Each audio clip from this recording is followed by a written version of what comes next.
사사기 13장 21절부터 25절까지 제가 읽습니다.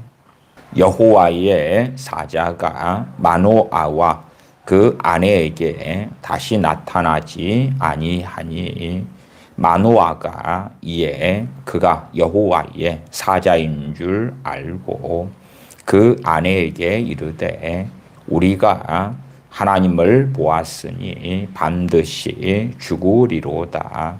그 아내가 그에게 이르되 여호와께서 우리를 죽이려 하셨다면 우리 손에서 번제와 소제를 받지 아니하셨을 것이요 이 모든 일을 보이지 아니하셨을 것이며 이제 이런 말씀도 우리에게 이르지 아니하셨으리다 하였더라.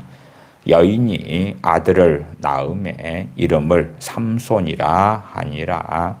아이가 자라매 여호와께서 그에게 복을 주시더니 소라와 에스다올 사이 마하네단에서 여호와의 신이 비로소 그에게 감동하시니라. 아멘. 마틴 로이존스 목사님의 왜 하나님은 전쟁을 허용하실까? 5번에 걸친 세계 2차 대전이 발발한 해에 주일 설교로 영국의 웨스트민스터 채플 교회에서 행해진 설교들 가운데 2번째 설교를 읽어가면서 함께 살펴보려고 합니다. 전 세계에 참으로 많은 문제들이 일어나고 있고 상상할 수 없는 끔찍한 일들이 벌어지고 있는 것이 사실입니다. 그런 가운데 과연 우리 크리스천들은 어떠한 마음, 어떠한 믿음, 어떠한 자세를 가지고 살아야 마땅한가?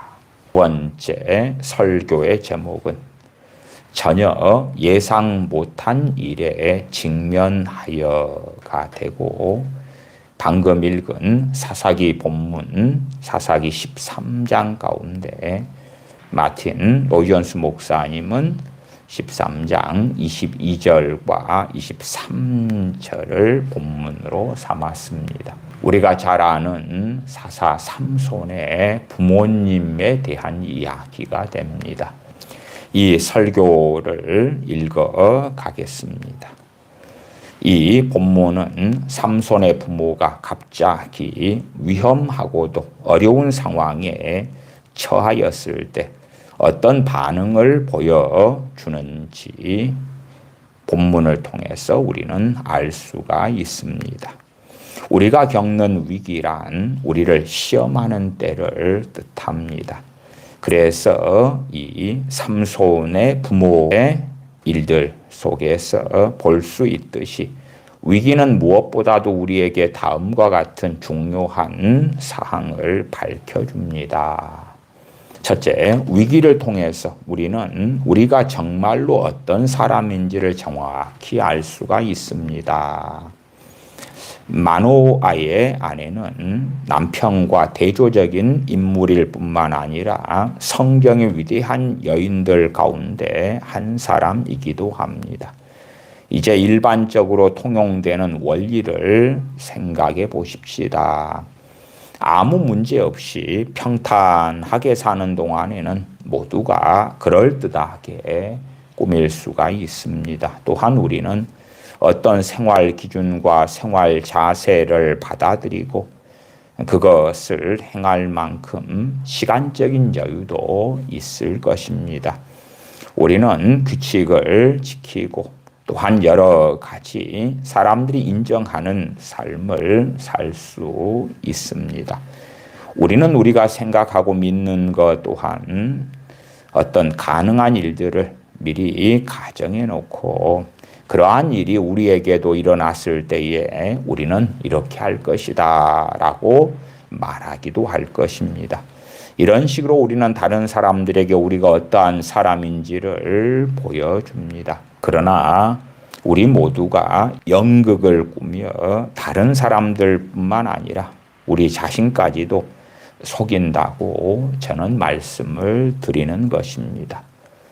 고난이 오기 전에, 시련이 오기 전에는, 평안할 때는, 모든 것이 잘 될 때는 우리가 스스로 살필 때에 우리가 믿음이 좋다, 그렇게 착각하지만 유감스럽게도 많은 경우는 우리가 우리 자신을 속이고 연극을 하는 것 같다 하는 이야기지요.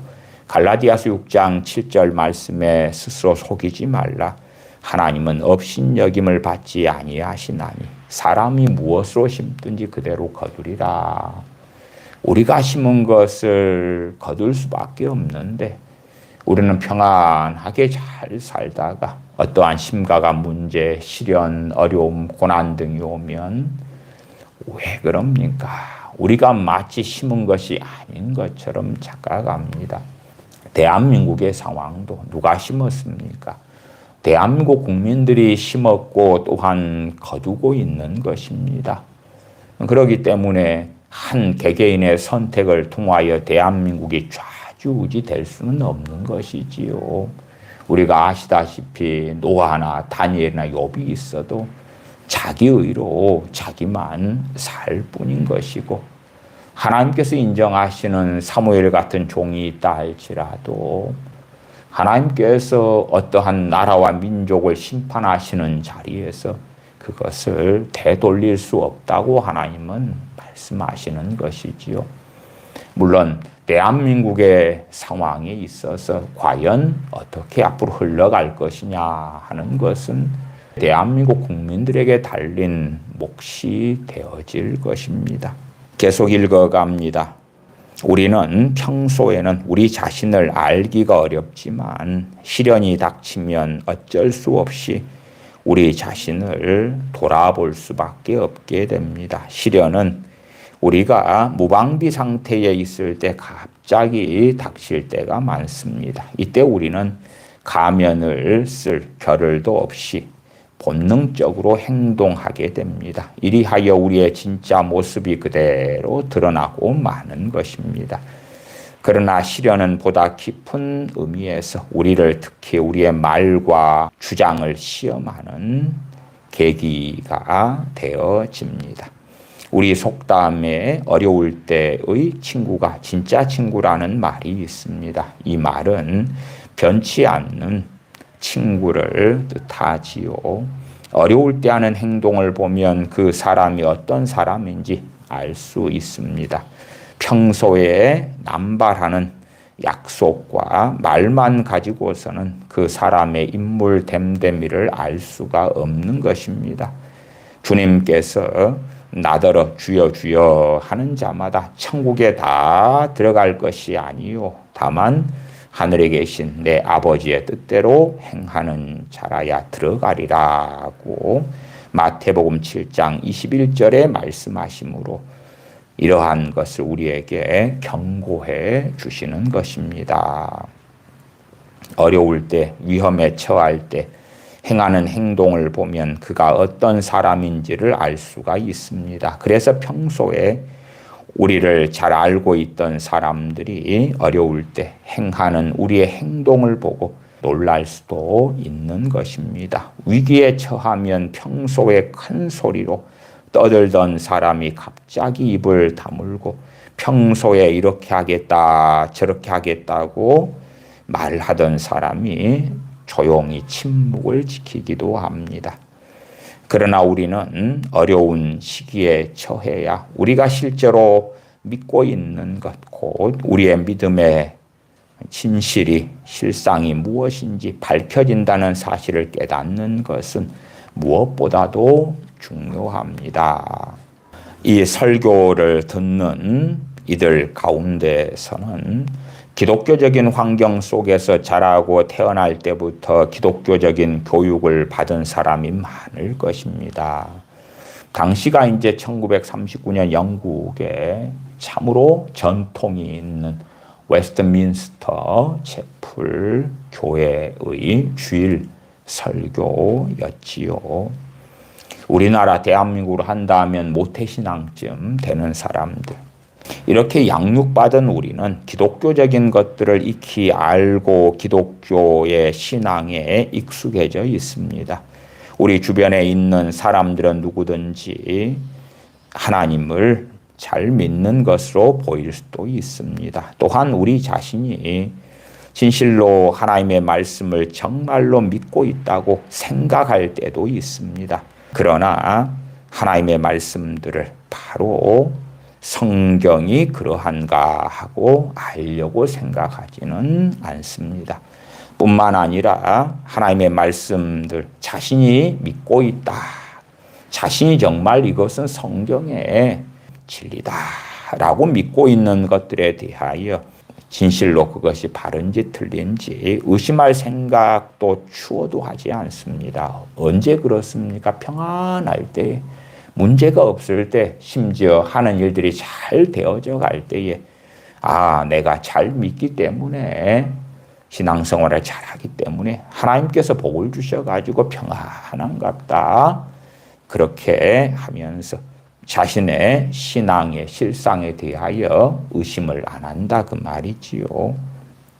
우리는 우리가 믿고 있는 진리라고 생각하고 있는 것들에 대하여 깊이 생각하지 않고 그냥 받아들이는 것 같습니다. 즉 우리는 모든 것이 옳고 우리도 옳다고 생각할 뿐만 아니라 우리가 가지고 있는 신앙의 실상에 대한 것들을 이해하거나 진실로 알아내려고 애쓰지 않습니다. 우리는 정말로 하나님의 말씀을 알려고 애쓰지 않는 것입니다.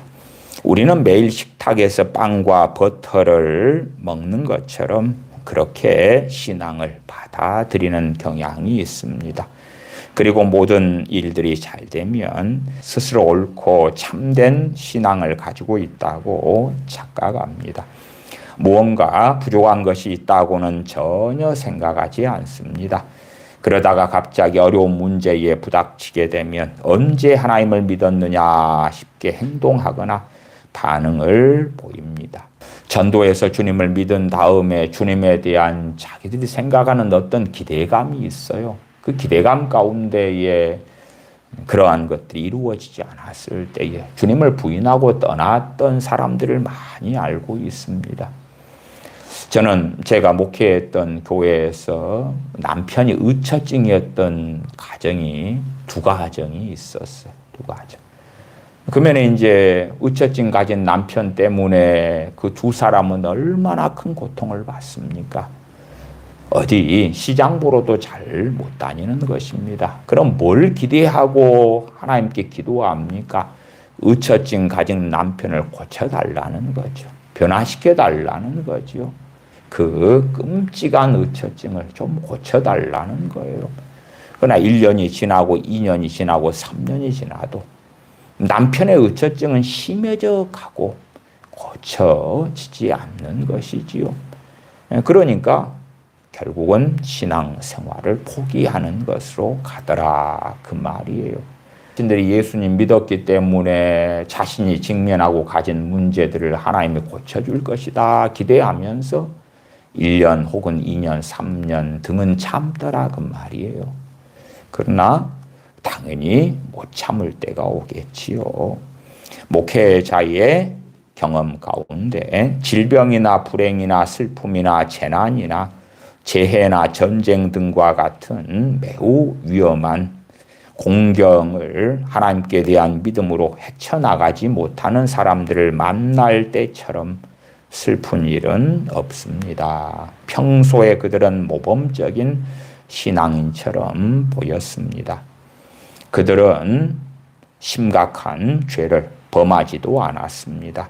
또한 평소에 그들은 모범적인 신앙인처럼 행했습니다. 그러나 시험에 처하게 되자 그들의 신앙은 갑자기 무용지물이 되어 아무런 쓸모도 없게 되고 말았습니다. 또 이런 사람들도 있습니다. 신앙은 결코 그들의 내면적인 체험의 일부가 되지 않는 사람들. 하나님의 말씀이 그들의 중요한 가치와 그들이 가져야 될 가치관, 기준이 되지 않는 사람들. 따라서 신앙이 그들의 삶의 일부가 되지 않는 사람들입니다. 그러므로 신앙생활은 그들의 삶에서 중요한 부분을 차지하지 않습니다. 그들은 신앙생활에 관한 모든 것을 알고 있는 것 같지만 어려움이 닥치면 그들이 가지고 있는 신앙에 대한 모든 지식과 관심은 실상은 아무 쓸모없는 것이 되고야 맙니다. 이런 유형에 속한 대표적인 인물로 우리는 회개하기 이전에 존 웨슬레를 들 수가 있습니다. 존 웨슬레는 신앙에 대해 모든 것을 알고 있는 것처럼 보였습니다. 그러나 대서양을 횡단하다가 폭풍을 만나 죽음에 직면하게 되었을 때에 그는 아무것도 의지할 데가 없음을 깨닫게 되었습니다. 요한 웨슬레 목사님은 죽음과 앞으로 닥칠 모든 일이 두려웠습니다. 그러나 같은 배에 타고 있던 모라비안 형제들은 풍랑을 만나서도 결코 두려워하지 않았습니다. 요한 웨슬레와 비교해 볼 때에 모라비안 형제들은 무식했지만 믿음을 가지고 있었습니다. 풍랑을 만났을 때 그들은 믿음을 굳게 잡고 있었기 때문에 마음이 평온했고 죽음의 직면에서도 즐거워할 수 있었습니다. 제가 과거에 요나 선지자에 대한 설교를 여러 번 했습니다. 풍랑이 일어났을 때에 요나 선지자는 자기 때문이라고 바다에 자신을 던지라고 그럽니다. 그런데 생각해 보시면 바다에 던져지면 죽을 것이고 지옥에 떨어진다면 요나 선지자가 자신을 바다에 던지라고 하겠습니까? 배 위에서 회개 기도를 하면서 하나님 살려달라고 하든지 아니면 자신이 풍랑의 범인이 아니라 숨기려고 아무 일도 없는 것처럼 했겠지요. 그러나 얼마나 담대함을 하나님에 대하여 가지고 있었던지 또한 요나 선지자가 가진 하나님에 대한 믿음은 요나서 3장에서 발견할 수가 있는 것이기 때문에 그는 바다에 던져지는 것을 스스로 선택했었지요. 계속 읽어갑니다. 웨슬레와 비교해 볼 때에 모라비안 형제들은 무식했지만 믿음을 가지고 있었습니다. 풍랑을 만났을 때에 그들은 믿음을 굳게 잡고 있었기 때문에 마음이 평온했고 죽음의 직면에서도 즐거워할 수 있었습니다. 겉으로 볼 때에는 웨슬레의 믿음이 훌륭한 것 같았습니다. 그는 가난한 사람들에게 모든 재산을 나누어 주었고 감옥에 가서 설교를 했고 게오르기아에 있는 이방인들에게 복음을 전하기 위해서 배를 타고 대서양을 횡단했던 것입니다. 또한 그는 신앙에 대해서도 많은 지식을 가지고 있었습니다. 왜? 그는 목사님이잖아요. 그러나 시련이 닥쳤을 때에 그와 그를 따르던 사람들은 그들의 믿음의 실체를 깨닫게 되고 그것이 얼마나 무가치하다는 걸 알게 되었습니다. 자신이 가진 교리, 성경 지식, 신학이 풍랑을 만나고 죽음의 위기에 처하자 가치가 없는 거예요. 그게 믿음이 아니었던 거예요. 제가 1990년에 선원 생활을 좀 했습니다. 선원 생활을 하는 가운데 어느 때에 태풍을 만나게 되었고 선장 되시는 분도 수십 년간 배를 모셨던 분인데 죽는다, 이번에 죽겠다. 저를 포함해서 선장 또 다른 선원 3명이 당시에 배를 탔었습니다. 네, 그리고 우리 3명은 다 죽는 줄로 알았어요. 그러한 죽음에 직면했을 때에 저 같은 경우도 참 제 자신의 신앙과 믿음을 돌아보게 되더라고요. 과연 여기에서 이제 얼마 지난 다음에는 이 태풍 가운데 배가 전복되어서 죽을 수 있는데 과연 내가 주님 앞에 설 수 있을 것이냐. 이처럼 시련기는 우리와 우리의 믿음을 시험하는 계기가 되는 것입니다. 그런데 슬프게도 크리스천인 우리들 중에는 모라비안 형제들의 신앙 유형이 아니라 존 웨슬레의 신앙 유형에 속하는 사람들이 많습니다.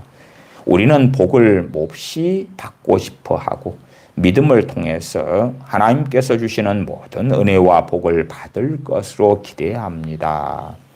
그래서 우리는 열심히 기도합니다. 따라서 우리의 행동이나 외모를 판단해 보면 우리는 매우 경건한 사람들인 것 같습니다. 우리도 모든 일이 순조롭게 진행되고 우리의 기도가 응답되고 우리의 소망이 이루어지는 것처럼 보일 때에 하나님께 찬양을 드리고 감사를 드립니다. 그러나 우리에게 이해할 수 없는 어떤 일이 갑자기 일어나고 전혀 예상하지 못했던 일이 발생합니다. 먹구름이 끼고 하늘이 어두워지며 모든 일이 잘 되지 않는 것처럼 보입니다. 우리가 기대하고 예상했던 것과 정반대되는 이런 사태가 벌어지면 우리는 당황하여 어찌할 바를 모릅니다. 우리는 이런 상황에 직면하면 어떻게 행동하게 됩니까? 우리는 모든 것이 끝났다고 여기고 좌절해 버리기도 합니다. 이런 위기에 직면한 사람들은 결코 의심해서는 안 되는 것을 의심합니다. 물론 이제 자신이 정욕적으로 살고 주님과 상관없는 삶을 사는 사람들은 의심하고 말고가 아니라 그들이 가진 신앙 믿음이 진실한가 바른가 자신을 돌아보아야 되겠지요. 그러나 어떤 사람들은 주님 앞에 진실되게 살아가는데도 실상은 환경 때문에 하나님에 대한 의심과 불신앙으로 달려가는 일들도 있더라 그 말이에요. 다시 말해서 어떤 사람들은 하나님께서 자신을 미워하시는 것이 아닐까, 하나님께서 자신들에게 하나님의 말씀의 약속을 지키지 않는 것이 아닐까 하고 의심합니다. 이런 의심은 인류 특히 크리스천들의 최대의 적이 분명합니다. 우리가 어떨 때 직면하는 시련에 대해서 우리가 불평을 하는 것으로 그친다면 비록 믿음이 없는 것은 분명하지만 그래도 조금은 나은 편이 될 것입니다. 우리는 시련을 당하면서 하나님께 대해서 불평을 하기도 합니다.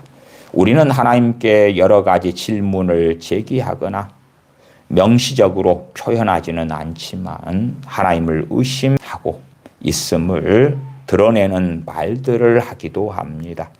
어쩌다가 이런 지경에까지 처하게 되었는지를 일일이 설명할 필요는 없겠지만 우리는 하나님을 모독하는 일이 얼마나 무서운 일인지를 알아야 합니다. 말하자면 하나님께 대하여 불평을 하는 것, 광야에서 이스라엘 백성이 하나님에 대한 원망을 함으로 하나님의 진노와 심판이 임했던 걸 알죠.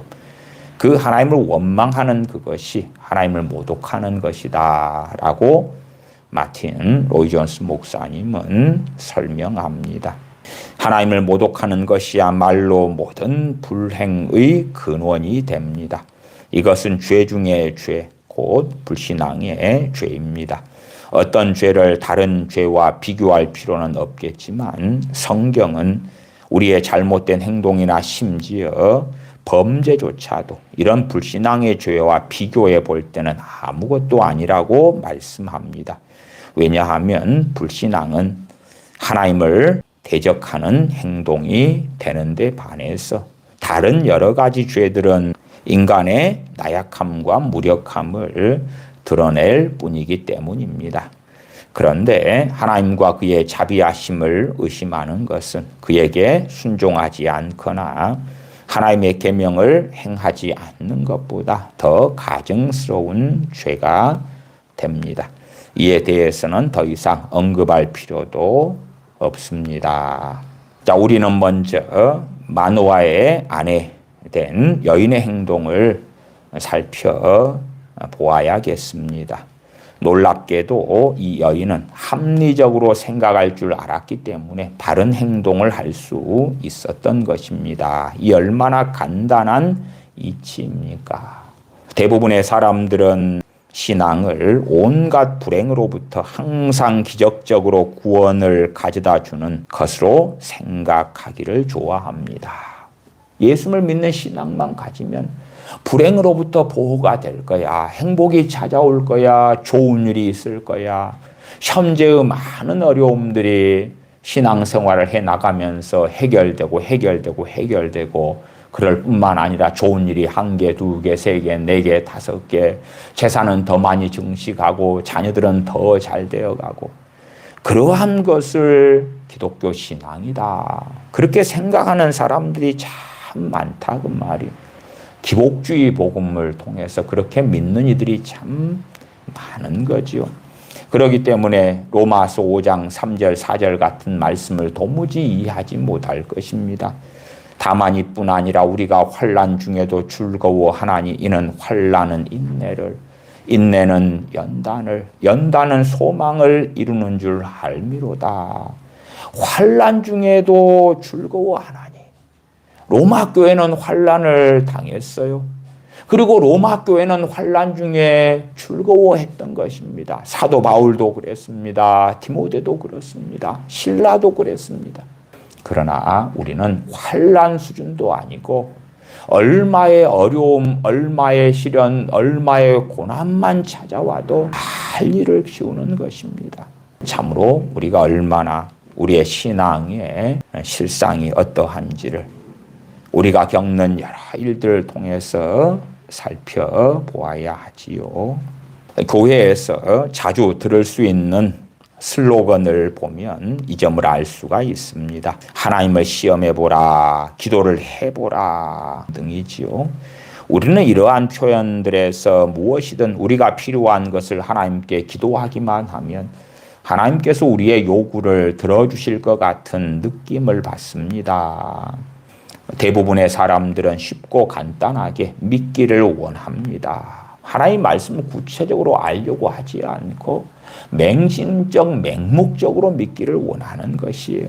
다시 말해서 자신에게는 아무것도 하나님이 요구하지 않으면서 자신을 위해서 모든 걸 하나님이 해주시는 그러한 기독교, 그러한 신앙을 원합니다. 그러다 보니 사람들은 하나님을 믿는 신앙이 여러 가지 이교들 사이에 다른 점이 무엇인지를 알지 못하게 되었습니다. 어떻게 하면 행복할까? 문제가 해결될까?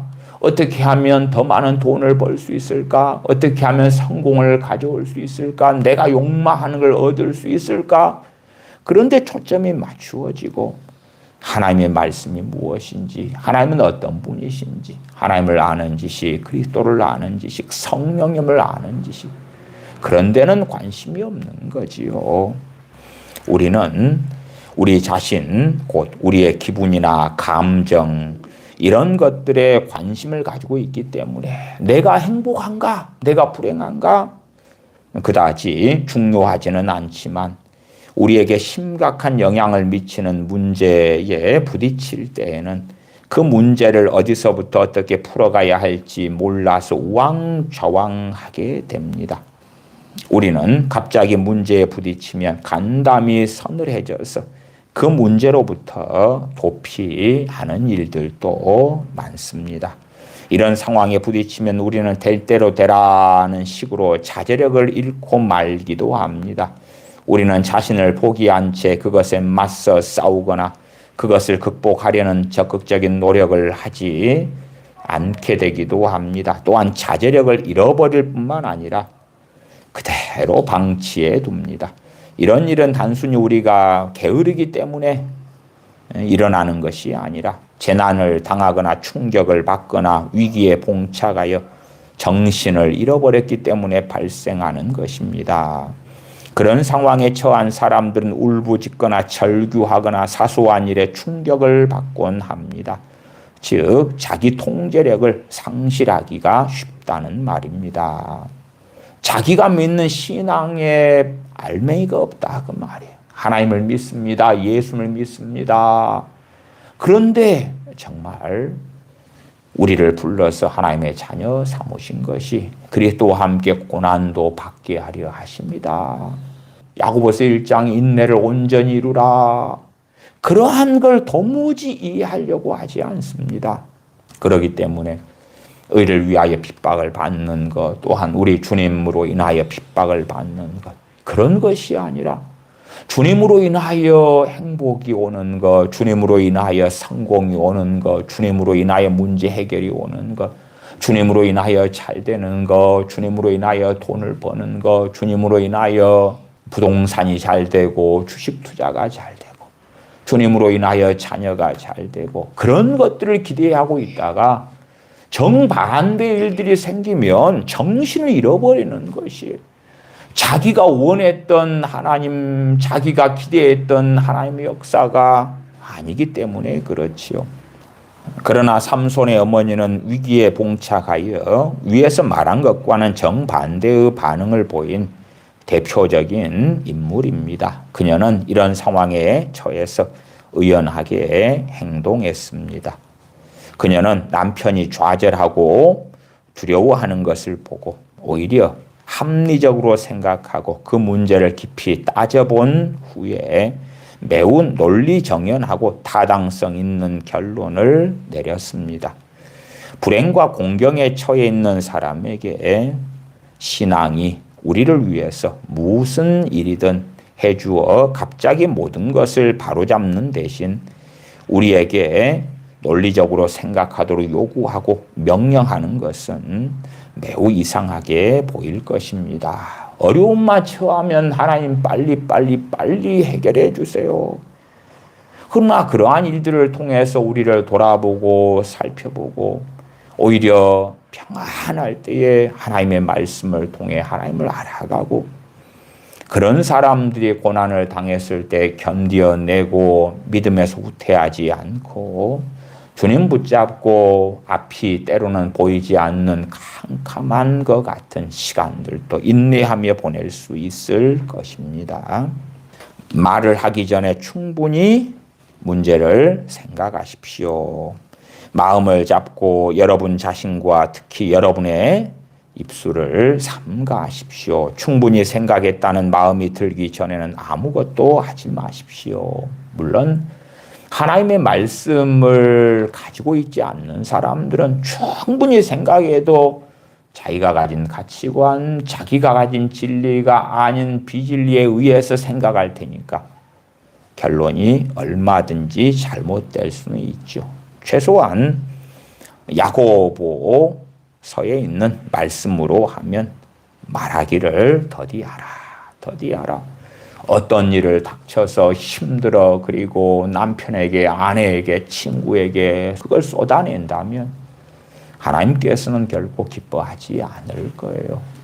진실로 하나님의 개입을 원한다면 먼저 하나님하고 하나님 앞에 엎드리고 기도하고 회개할 건 회개하고 하나님의 도우심을 구할 건 구하고 그래야 되는데 사람에게 막 이야기해.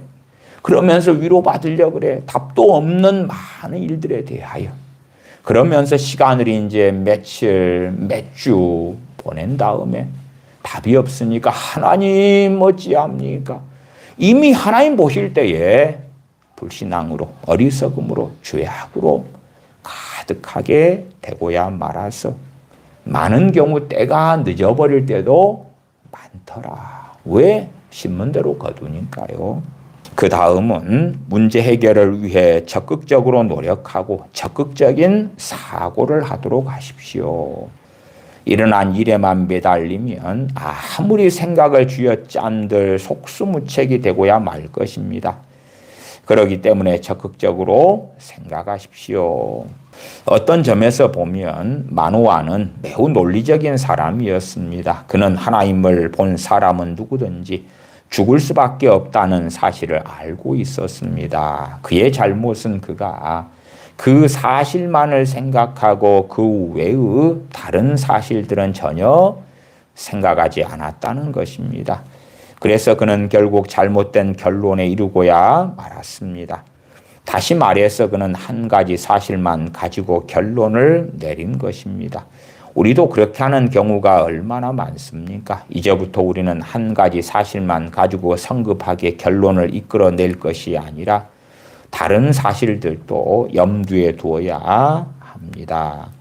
그러다 보면 마노아의 아내가 취한 행동을 통해서 우리가 비슷한 상황에 처했을 때에 어떻게 대처해야 할지 알 수 있을 것입니다. 결국 우리는 합리적으로 생각해야 한다는 말입니다. 마노아의 아내는 합리적이었다 그 말이에요. 벌어진 일을 통해서 하나님께서 우리를 죽이려 했다면 우리의 제사를 받지 아니했을 것이라고. 마노아는 하나님께서 우리를 죽이실 것이라고 두려워하며 벌벌 떠는 공포 속에 잡혔는데 그의 아내는 전혀 정반대의 결론에 이르렀던 것이지요. 얼마나 합리적이고 지혜롭습니까? 우리는 마노아의 아내가 취한 행동으로부터 교훈을 얻을 수가 있습니다. 왜냐하면 성경은 그녀가 논리적으로 추론한 내용도 언급되어 있기 때문입니다. 첫 번째 원리는 하나님은 결코 변덕스러운 분이 아니라는 사실입니다. 마노아의 아내는 여호와께서 우리를 죽이려 하셨다면 우리 손에서 번제와 소제를 받지 아니하셨을 것이라고 말합니다. 마노아가 생각한 하나님은 그와 아내에게 하나님께서 미소를 보내다가 돌연 공연히 그들에게 화를 내고 그들을 죽이려고 하는 것처럼 그렇게 보였던 것입니다. 이런 느낌을 생각나게 하는 일들이 우리의 인생사에서는 종종 일어나곤 합니다. 순조롭게 풀리던 일이 갑자기 풀리지 않게 되고 모든 일이 반대 방향으로 작용하게 되면 우리는 하나님에 대하여 의심하고 불신하게 되기도 합니다. 심지어 과거에 하나님께서 우리에게 보여주셨던 은혜와 기도 응답과 자비까지도 우리는 의심하게 되고 흐릿해지게 되는 것입니다. 결국 우리는 하나님을 두고 처음에는 자신들에게 관대하시다가 폭력을 가하고 힘들게 하시는 독재자와 같지 않을까 어리석게 생각하기도 합니다. 하나님에 대하여 시시때때로 기분이 바뀌고 계획과 행동의 일관성이 없다라고 착각하기도 합니다. 그러므로 우리는 마음이 편치 못하고 불안할 수밖에 없는 것입니다. 그러나 하나님은 결코 그런 분이 아니라는 것만은 확실합니다. 하나님은 절대로 그런 식으로 행동하지 않으십니다. 겉으로 드러나는 양상이야 어떻든지 간에 그것을 보고 하나님을 판단해서는 안 되는 것입니다. 하나님이 어떤 분이신가 하나님의 성품에 관해서 말하자면 하나님의 영원 불변하심보다 더 영광스러운 것은 없습니다. 하나님은 영원하신 분이므로 하나님의 명령도 영원 불변합니다. 또한 하나님의 자비도 영원합니다. 따라서 하나님께서 사람들을 대하는 것도 불변하는 것입니다. 하나님은 변함도 없으시고 회전하는 그림자도 없으신 빛들의 아버지이십니다. 하나님은 말과 행동이 일치하십니다. 하나님은 우리를 조롱하지 아니하십니다. 하나님은 절대로 변덕스러운 분이 아니십니다. 이것이 첫 번째 원리입니다. 두 번째 원리는 하나님께서 결코 우리를 부당하게 대우하시지 않는다는 사실입니다. 삼손의 어머니는 하나님께서 그녀와 그의 남편으로 하여금 어떤 일을 하도록 인도하신 이유가 단지 자신들을 벌하여 죽게 만들려는 데 있다면 그것은 도저히 있을 수 없는 일이라고 말하는데 그 말은 옳았습니다. 물론 그녀는 지금 그들에게 무슨 일이 일어나고 있는지, 즉 그들이 목격하고 있는 사건들의 정확한 의미가 무엇인지에 대해서는 확실하게 알지 못하였습니다. 그러나 그 사건들이 무엇을 의미하든지 간에 그녀는 하나님께서 그들에게 부당하거나 불의한 분이 아니라는 사실만은 분명히 알고 있었습니다. 우리는 어떤 문제나 상황의 한 단면만 볼 뿐 사건들의 진상을 깨닫지 못하는 경우가 많습니다. 그러나 그런 일은 전적으로 우리의 시야가 제한되어 있기 때문에 일어나는 것입니다. 더구나 죄로 말미암아 우리의 마음과 생각은 왜곡되고 더럽혀졌습니다. 그러므로 우리는 자주 자기의에 빠지고 우리가 의롭다고 생각하는 어리석은 많은 일들에 들어가는 것입니다. 우리는 이기심 때문에 시야가 흐려지고 이해력도 떨어졌습니다. 심지어 우리는 궁극적으로 우리를 위한 최선의 방책이 무엇인지도 모릅니다.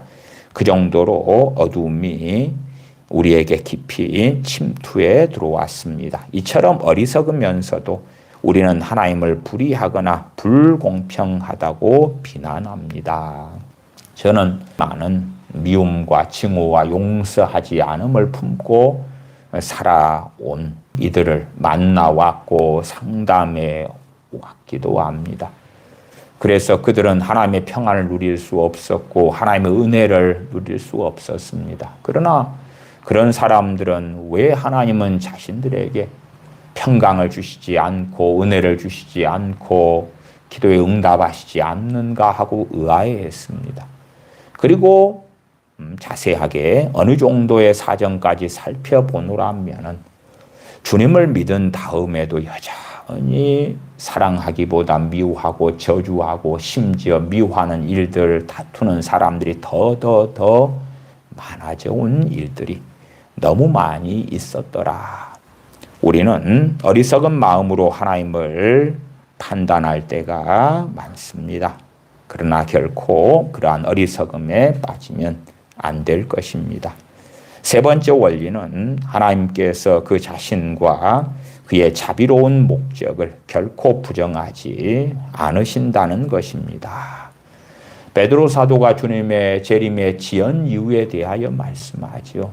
주님을 믿는 우리 가운데 아무도 멸망치 않기를 원하시기 때문에 정말 이 세상에 별의별 비극적인 일과 불행한 일들이 벌어지고 있음에도 불구하고 주님의 재림을 지연시키고 계시다는 것이지요. 우리가 회개하여 아무도 구원을 잃기를 원치 아니하시는 그 하나님의 자비하심 때문에 그러하다 하는 것입니다. 우리는 삼손의 어머니의 조리 있는 말에 귀를 기울여 보십시다.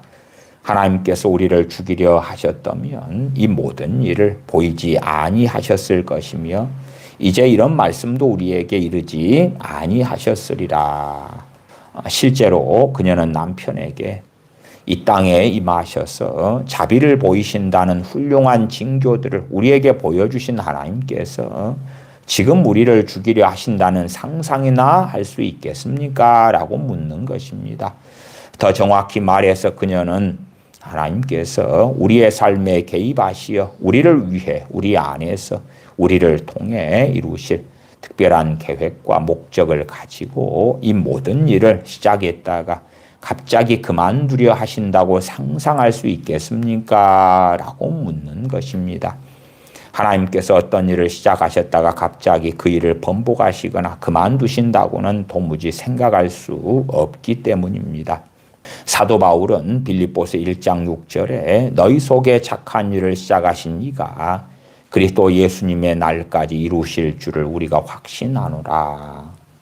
진실로 주님을 사랑하는 사람들 많이 부족하지만 주님을 자꾸 의지하는 사람들, 주님 안에 거하는 사람들, 주님을 따르기를 원하며 부족하지만 그 길을 걷는 사람들, 당연하게 그런 사람들 안에 착한 일을 전능하신 아버지께서 시작하셨고 시작하신 착한 일을 이루실 것이다.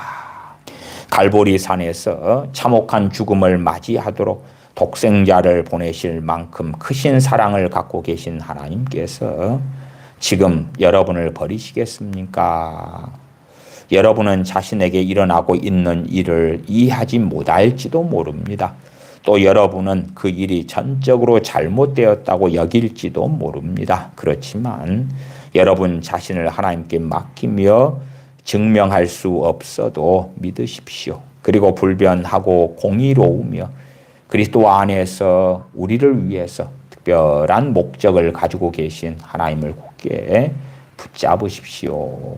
그렇게 마틴 로이언스 목사님은 세계 2차 대전이 일어나고 있는 가운데서 그의 교인들에게 말씀을 증거했습니다. 하박국 3장 17절부터 19절 말씀을 읽고 말씀을 마무리하겠습니다. 하박국 3장 17절부터 비록 무화과 나무가 무성치 못하며 포도나무에 열매가 없으며 감람나무에 소출이 없으며 밭에 식물이 없으며 우리의 양이 없으며 외양간에 소가 없을지라도 나는 여호와를 인하여 즐거워하며 나의 구원의 하나님을 인하여 기뻐하리로다. 주 여호와는 나의 힘이시라. 나의 발을 사슴과 같게 하사 나로 나의 높은 곳에 다니게 하시리로다. 선지자는 믿음을 신앙을 고백하며 노래합니다. 우리는 다니엘서에서 사드락 메삭 아벳느고가 느부갓네살 왕이 만든 금신상에 절하지 않고 7배나 뜨겁게 한 불못불 속에 던져지는 것을 봅니다. 사드락 메삭 아벳느고는 고백합니다. 이 불못불 속에서 하나님께서 우리를 건져내실 거라고. 그러나 그 다음에 덧붙이는 것이 그들의 놀라운 믿음입니다. 그리 아니하실지라도 하나님께서 불못불에서 건져내실 줄 믿지만 그러나 그렇지 않고 불못불에 던져져서 우리가 죽임을 당하더라도 우리는 하나님을 배반하지 않겠노라고 증거하면서 불못불에 던져지는 것을 다니엘서에서 우리는 확인합니다. 이 세상에서 살아가는 우리 그리스도인들의 삶이 다 해피엔딩하지 않고 우리가 원하고 욕망하고 바라는 것들이 많이 이루어지지 않습니다. 오히려 우리가 바라고 욕망하고 원하는 것들이 하나님 말씀과 맞는가 그렇지 않는가를 살펴야 하는 것입니다. 우리가 구하는 것이 세상 나라인가 하나님의 나라인가, 내 영광인가 하나님의 의인가, 나를 기쁘게 하는 것인가 하나님을 기쁘시게 하는 것인가, 그걸 살펴야 됩니다. 우리가 모든 것이 잘 되고 있을 때는 감사하고 찬양하기는 쉬울 것입니다만은 우리가 고난 속에 있을 때에, 어려움 속에 있을 때에 진실로 감사하고 찬양하는 것은 주님 앞에 섰을 때 영원한 칭찬이 또한 아버지께서 흠양에 받으시는 찬양이 되는 것입니다. 기도하겠습니다. 아버지 하나님, 저희는 어리석고 어리석어서 우리가 원하는 세상, 우리가 원하는 삶을 고대하고 기도하고 바랍니다. 그러나 우리가 원하는 삶이 펼쳐지지 않을 때에 어리석어져서 하나님을 원망하기도 하고 주님을 등지기도 합니다.